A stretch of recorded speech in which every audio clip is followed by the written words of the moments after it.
I'm Rob St. Mary with the Detroit Free Press here at the Motor City Comic Con, and in a few minutes, Jim Lee, who you can see behind me, is going to start talking a bit about his career, of course. Artist, editor, co-publisher right now, DC Comics, creating one of the best-selling comics of all time, Uncanny X-Men #1, and he'll have more to share. Right now, they're getting the VIP folks in so they can seat, so he's just giving us a little behind the scenes right here. So I'm going to go run the mic up there so you can get the whole thing, all right? Hang on. Watch it, you can see what I'm drawing. I don't know. No one has a question? Oh, in the back, yes. What's next? Any chance that you call X-Men again? Well, All the X-Men again. Any chance ever in the future that you would like to return to the X-Men? You're recording this question, so I'm going to say I'm under contract with DC. I love working at DC. It's super exciting. But I appreciate your love and support of the work I did years ago. But I also know you'll hate whatever I do. Like, oh, the old stuff was better. So I don't know if I'm particularly motivated to go back to some... What? I love everything. You love everything I do. Okay, then definitely I'll be back just for you.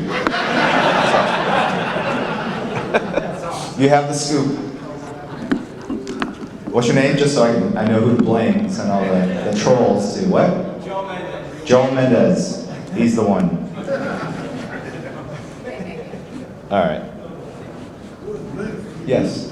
Where do you see the Wildstorm entry going with the Michael Trey series and the new Wildstorm series with the travel to the mainstream here in DC? Yeah, you know, it's interesting. When we did the New 52, we incorporated the Wildstorm characters into the DCU, and I think the creative realization we came to was that they're better off alone, on their own, just because when you enter a world where there's a Superman and a Batman and the Justice League, you know, what do these characters do? And a lot of them, you know, we actually try to incorporate them into existing teams and things like that. But it kind of upset the sort of the ecosystem in which the characters were originally created, and we were kind of struggling, I think, to find out exactly, you know, what they did. Oh, here, this is what I've got so far. Sorry. Okay, that's just a side profile shot. There's light pencils with years of meaning and experience behind them. They look like scribbles to you, but they are symbols of the artistic power that runs through. They're just scribbles. I don't even know. People feel better if I put under drawing and whatever. I don't know. Excuse me? I said I love gesture drawing. Oh, okay, yeah, gesture drawing. That's what they're called. All right. Yeah. So what I like about what Warren's done is that he was like the first. I had to personally kind of beg him to come back, just because he did so much great stuff. I actually think some of the best work he's done in comics was the stuff he did on Stormwatch and Authority and Planetary, and I mean so many great series for us. And so I had complete faith that he would do something awesomely, equally awesome. And he did something very different too. He's been writing a lot of prose novels, and you can kind of see that influence in the approach that he takes with the writing. It's a little more long form, and he's playing really towards that trade paperback collection. That said, he has a storyline that really incorporates most of the Wildstorm universe, and we didn't announce that initially, but I always knew that there'd be a Wildcats book. That was always the plan, and so super excited to have him and Ramon as well as the artist. Almost done.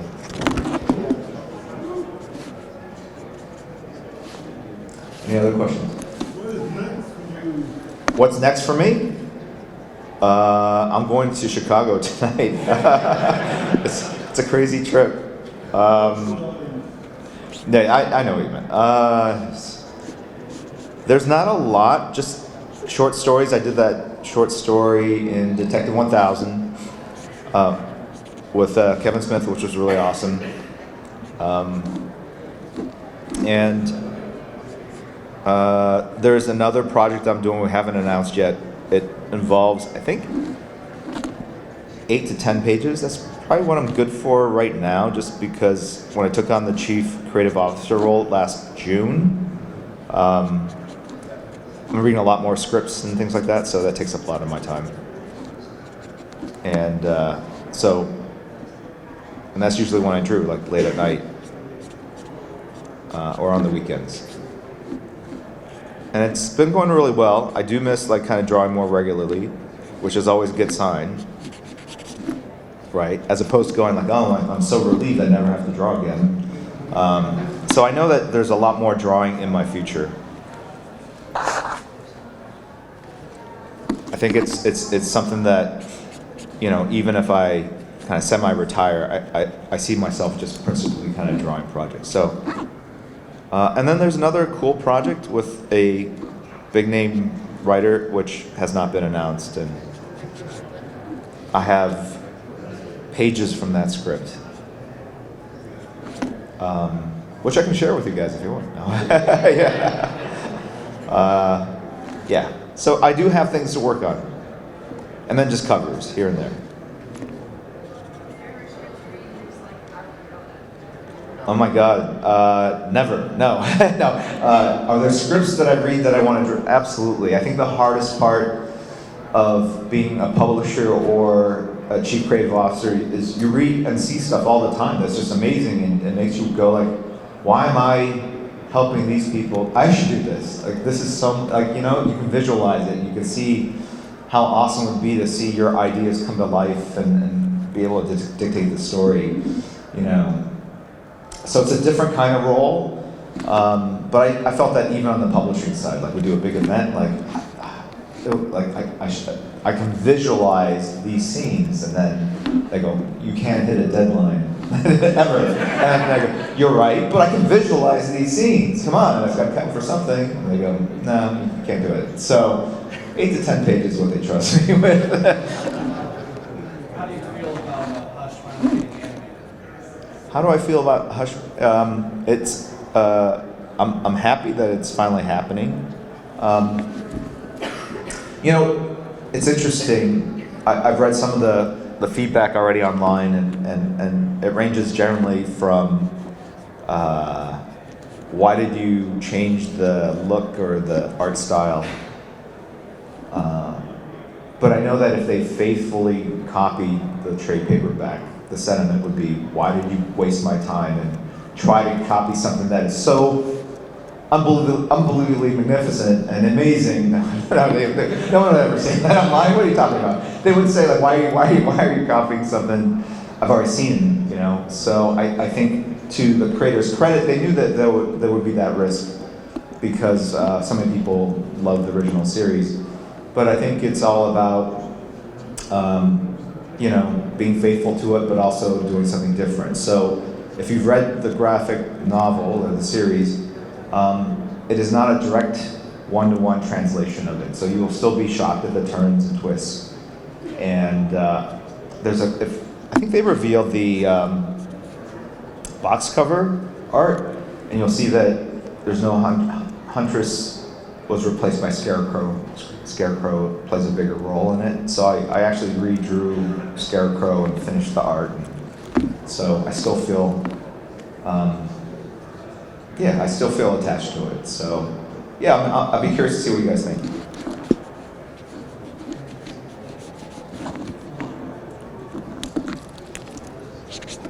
Any chance of you working with that design world book?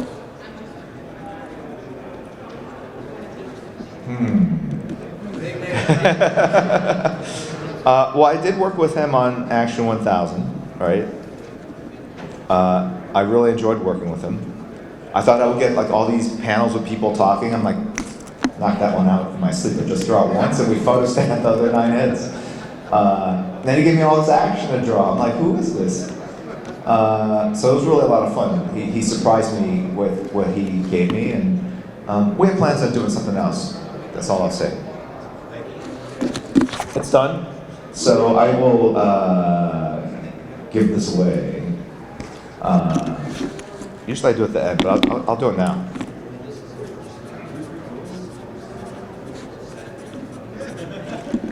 So if you had been to one of these panels before, I asked for odd things out of the audience, and people now start bringing those odd things to the panel. So like I'll say, and I'll use it, does anyone have a receipt from Taco Bell? It's one of my favorite restaurants. Anyone have a receipt? You might? It has to be the number one combo though. It has to be the number one combo, which is the Taco Supreme and then the burrito with a Coke. All you guys are healthy. Huh? Zombie dogs? I've not heard of zombie dogs. No, nothing from Taco Bell. Do they have Taco Bell on here? Okay. Okay, then, so I've also asked for a nail clipper. Anyone have a nail clipper? Yeah, you're a ringer though. Okay, this guy's on my Twitch. You know what? That's too easy. I'm sorry. All right, cotton ball. I didn't have a cotton ball there. No one uses cotton balls anymore. All right, look at that. All right, does anyone have a Q-tip? Yes? Do you really have a Q-tip? What do you use it for, sir? Can I ask? At a comic book convention, what do you? Oh, okay. So you knew that. Excuse me? Okay. You have a cotton ball? Here, can you show it to me? Is that a Q-tip? Is that used? Here you go, sir. Come. You can come.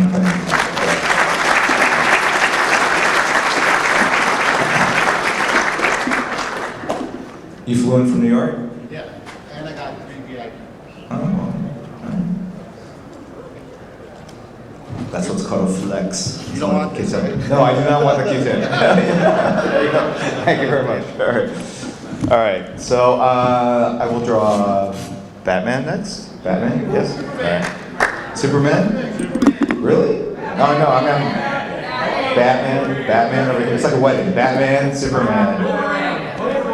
What about composite Superman? Was it or composite Batman? What was the name? It was just composite Superman. How come he got top billing? Composite. Yeah. Dark Claw?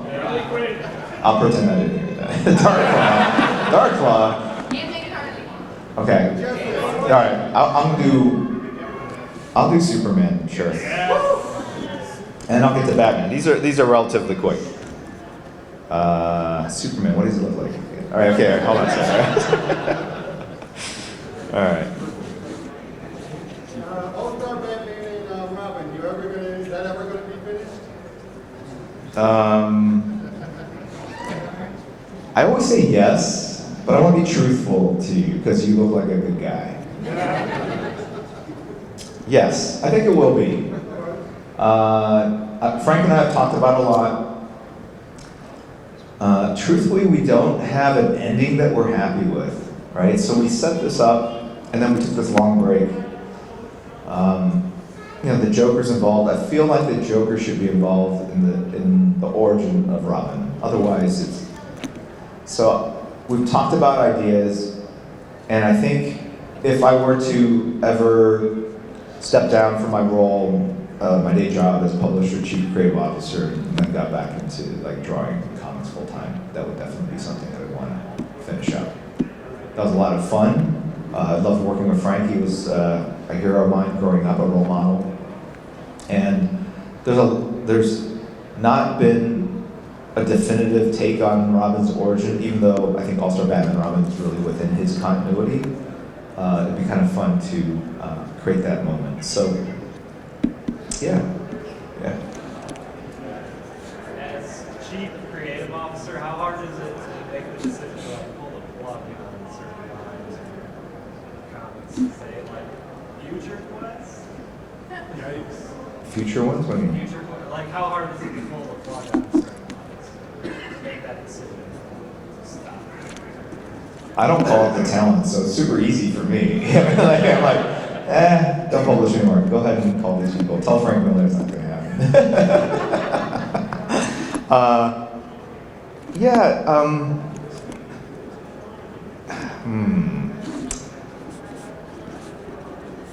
I'm trying to think of it. I've never been asked that question before. I think it's hard to deliver bad news to anyone, no matter what your role is in life, right? I think it always goes over best if you call people directly instead of texting them. You know, like, you done. You know, like you are, like you, letter R, done, D-O-N, and then you text that. That's always bad. It's always bad to announce it in an article that gets posted online before they hear about it, which has happened. So I think the first rule is always to call them, communicate to them in person, explain the reasons why, and then hopefully, and it's never like a personal thing, so if you could offer up, like, well, we'd rather have you do this instead, you know. So there's certain, and the reason why you cancel books is, yes, sales can be low, but there's also opportunity costs, so that, you know, every book takes up a certain amount of bandwidth in our pipeline to be able to create X number of books. So you want to have the strongest, widest representation of all your characters. So it's not always based on sales, but usually. But sometimes it's just like, you know, we have enough Batman books. We should probably sunset this and do something different. That's okay. Yes, sir. To follow up on that question. Excuse me? Would Batman ever be canceled? Is that what you said? All-Star Batman and Robin? It's on hiatus, I believe. That's what. Wait. Oh no, the other one. Yeah, I think the one Scott Snyder did. Yeah, I think he had a definitive kind of story and take, and yeah. Yeah, I'm pretty sure. I think he ended it himself, right? So sometimes it's not our decision. Sometimes creators say that this is the story, and you know, yeah, like Superman Unchained, I did with Scott, and I thought it was going to be a regular title, and I think people, the powers that be, felt that it was a good standalone, and we couldn't necessarily support it as an ongoing monthly, and so we ended it after 9 issues. Okay. Over there.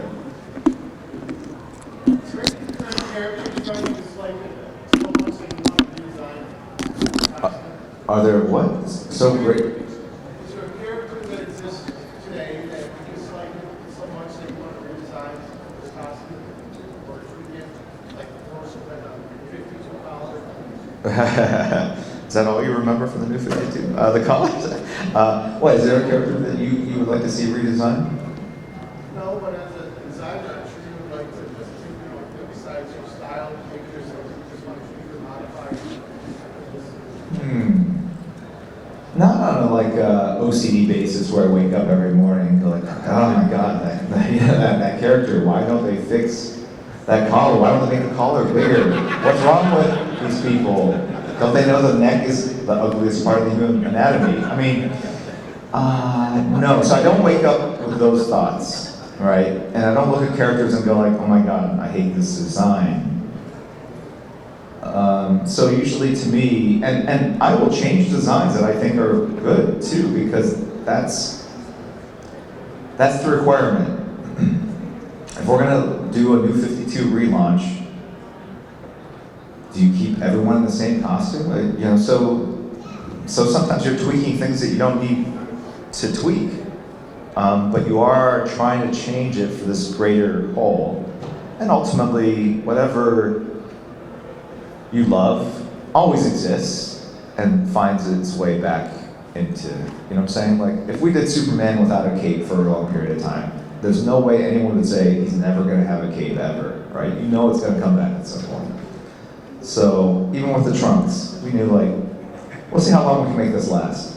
We can see how long we can torture the people that do wake up every morning and go like, Superman really needs red trunks. And so, but for the purposes of that project, I'm trying to create a fresh, alternative. That was a decision. So I'm not so precious about it, and things I design, I see people change, and I lose sleep over it. It's part of the job. So I like the fact that it's very fluid, and there's more change at a quicker pace these days with costumes. So With that, yeah. we know that Tim Drake is getting a new You know what? Tim Drake is celebrating an anniversary this year, isn't it? 30 years. So let's hear for Tim Drake. Stand up, sir. You reminded me of this fact. I was like, Tim who? What? No. So like with Yeah. that, with Dennis wanting to do something new for Tim, does Right. that go all the way up to the food chain to you guys to approve designs, or go, it's not in the style of the character, or is it pretty much left to the creators to make those decisions? I would say most of them are done at the editorial level. It's when we do big initiatives where you need to make the line look different enough so that if you put the two together, you don't go like, I don't see a difference. If you don't see a difference, then visually it just doesn't work, right? So that's why Rebirth was more impactful, because it was a return to kind of more of a return to the original. So the only thing we ask probably is that they don't change so often that it gets confusing, right? Or if they do something that's really different from what existed before, then it gets higher up, it goes further up the food chain. Yeah. No.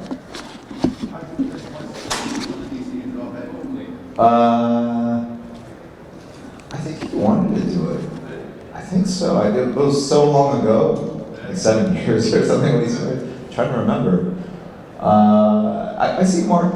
I have dinner with him and his wife maybe twice a year, communicate through text. He's a fan of Batman. And the stuff, if you follow him on Facebook, I think is where he posts most of it, is amazing. And we're getting close to it being done. So, and he's inking it himself, which is awesome. He's writing it. Yeah. It's a cool Batman and Joker story.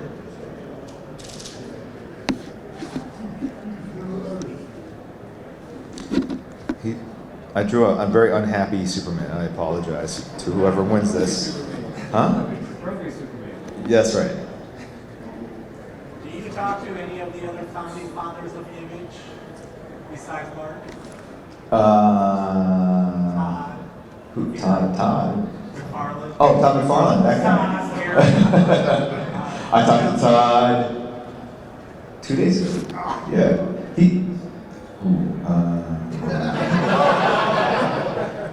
He has a toy company. Hold on a sec. I need to Google something.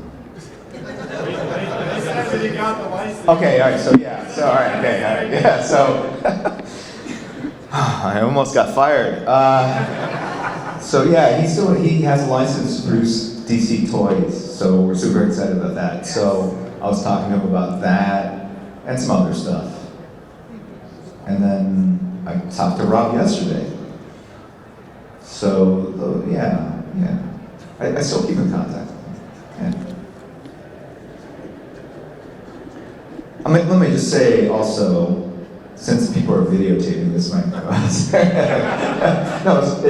I really love those guys. I mean, maybe in the moment, memory has a way of kind of, you just remember the good stuff, and the harder stuff kind of fades from your memory and stuff. And that was a long time ago when we started, but we were a bunch of relatively naive artists that thought we would just go and do this, and we were dealing with a lot of things that I think young people deal with in terms of being competitive, and we were often at war with one another, more so than with Marvel, DC, and all of the other competitors. We were competing more with ourselves, and so, but at the same time, like, Image is still out there, it's still strong.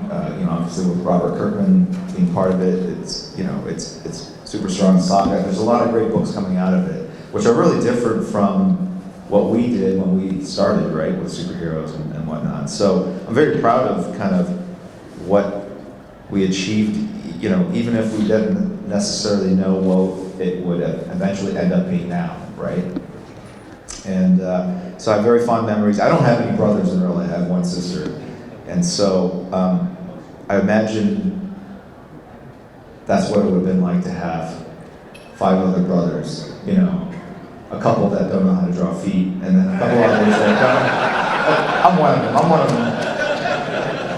That's a cheap shot. That's a cheap shot. But I know they make fun of me too. I don't listen to their. So they're really good guys and very talented, and there's, you know, so many memories caught up in that moment just because we were doing something very different. And you know, I think it really kind of opened up the world of comics to the rest of media, because everything was funneled through Marvel and DC, and they would license everything out. And now all of a sudden the creators are going out and taking all the same meetings with, you know, directors and toy companies and things like that. And so now it doesn't seem so strange when creators decide to take that responsibility on themselves. Being on the inside now, you think it was a good thing for creator only? So like the up and coming people, or has it become more of a nightmare?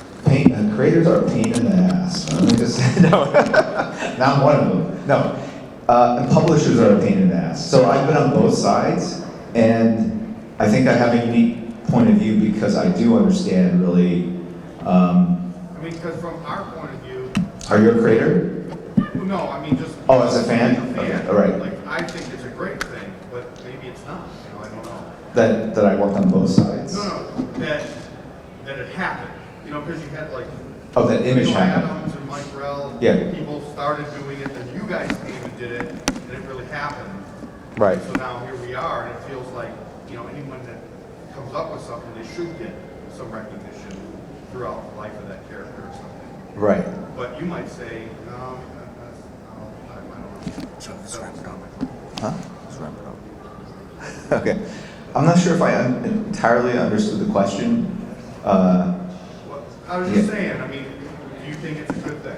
It's a great thing. Yeah. I think creators should have as many options as possible, and I think it puts pressure on the big two to step up and do the best deals they can, so they can retain the talent. I think the talent.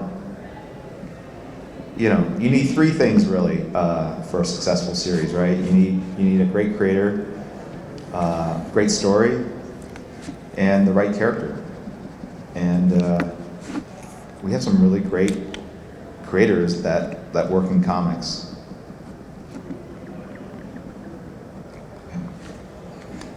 So looking back at your career, Are you going to stand over me? Yeah. No, we still have time. He said 45 minutes. You have a little break. I got you a break. No, I don't need a break. We'll just finish You through. do need a break Why? because we have things you need a break for. Okay. Okay. All right. That commercial was brought to you by my representative. Thanks, Mom. All right. Yes, sir. And looking back to your career, is there anything that you wish maybe would have played out different, or any like regrets that you have about how your career played out? I'm not really one to live in the past, so I don't. I wish I could give you something. Is there anything I've done that you regret that I did? No, you could say like that. That series you did that was utter crap. Why did you? No, because I think even the decisions that maybe aren't the best decisions at that time lead you to some learning. I can be very zen, and that ultimately you make better decisions based on things that didn't go right. So sometimes for example, you might meet someone and go like, we love this idea that you've come up with, and we're going to make this toy line or this game that's set in this video game, and we're going to pay you X. And you think like, this is amazing, but they're new, right? And maybe they're not so great. And then there's another company that that's more established, and they offer you a worse deal. You decide to follow the bigger dollars, you go with them. This is somewhat based on a true story. And then they kind of went away, and then the game never happened, right? So it's experience, I guess, right? But I do regret some things. Yeah. So at one point we had the ability to license South Park.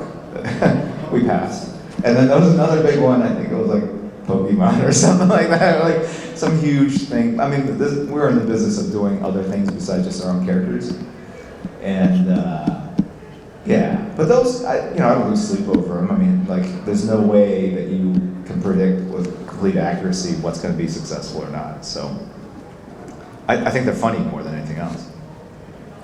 I have a question. Yes. So who are the artists that inspired you or that you just love looking at their art, either when you were a fan Right. or not? Yes. So early on, I would say it was primarily John Byrne. You still see a lot of his work in my work. George Perez, Frank Miller, Golden. Michael Golden, Art Adams, and then when I first started getting more popularity,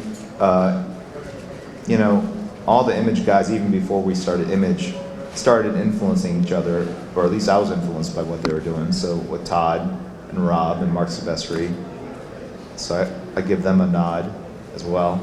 Barry Windsor Smith for all that cross-hatching goodness. Kevin Nolan is another one. Mike Mignola. So, yeah. Okay. Thanks. I know that he's gotten the license to doing Genlock and Ruby for Rooster Teeth. Are you going to be doing covers for any of the books when they come out? Yeah, I'll be doing the covers for the first issue for Ruby and for Genlock. I cannot wait, because I can't wait to see how you. Yeah, it's gonna be a lot of fun. I'm gonna stream those on my Twitch channel. If you guys don't know what Twitch is, it's a free site. You can go and watch people play video games. It's actually pretty exciting. They're people I follow and watch and play video games. They're so good. I mean, that's what. I'll be here for that. Yeah. So it's twitch.tv/Jim Lee.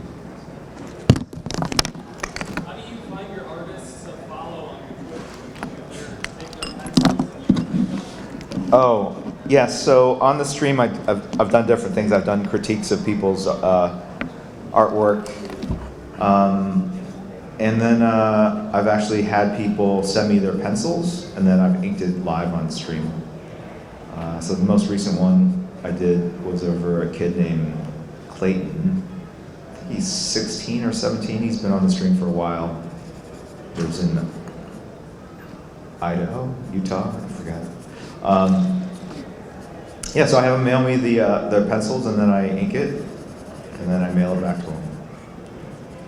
But while I'm making it, I'm kind of talking about why I'm making changes, if I make changes, and sort of the principle of inking. So yeah, you would just have to follow along, and at some point I'll probably do another kind of poll. It's just by random chance. No Q-tips needed or anything like that. So, all right. Did you take the 90-10 split like the Image split? That's right. That's right. I just ramble on my stream, but I was talking about the business deal that we had when we launched.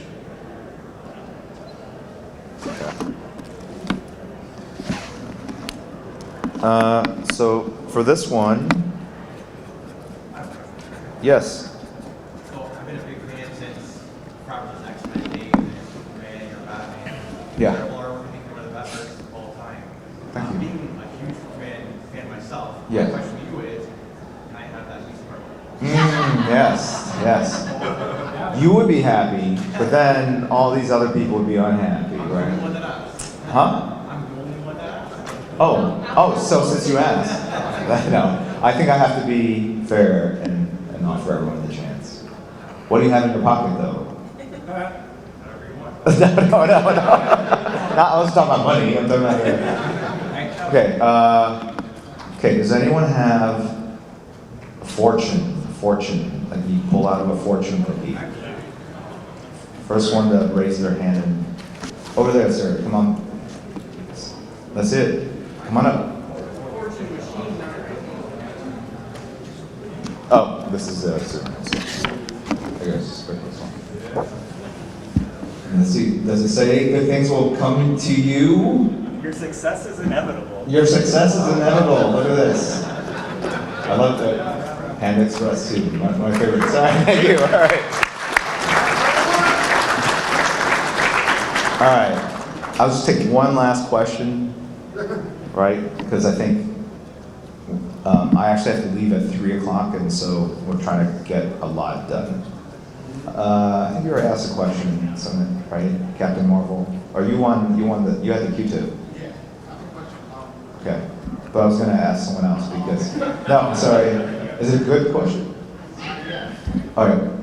I'll take 2 then. Go ahead.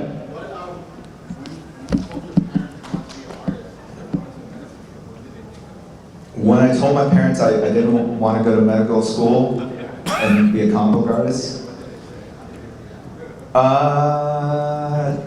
they were not happy. That's the easiest way.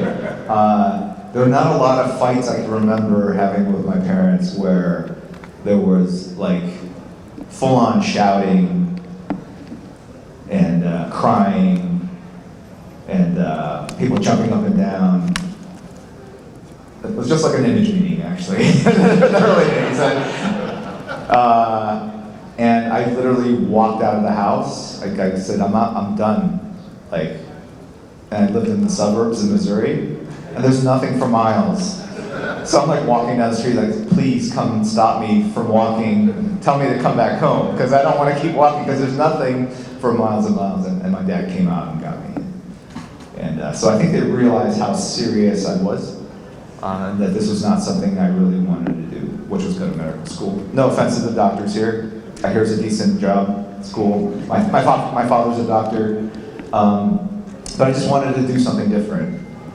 And yeah, so, but they were super supportive after that. They didn't hold a grudge, you know, I mean, almost immediately. Once I got the very first job, and this wasn't even a regular assignment. I just got one job to draw one issue of Alpha Flight, and they were ecstatic.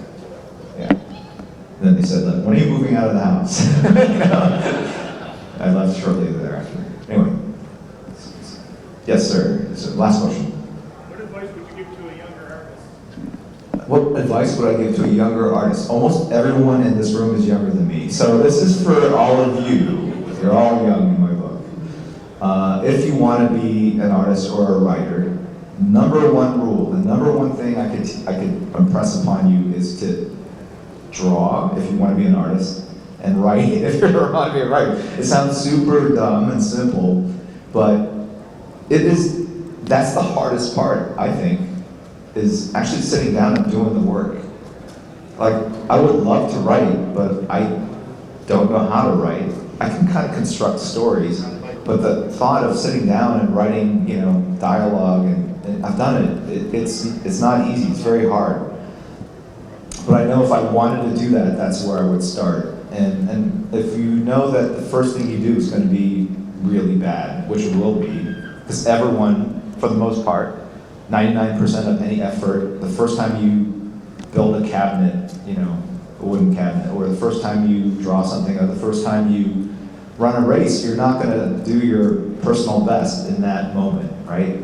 So draw, write, but then give yourself the allowance to fail and not be great at it, but then keep persevering and keep at it. So there's no other book or magic bullet. It's those 3 things.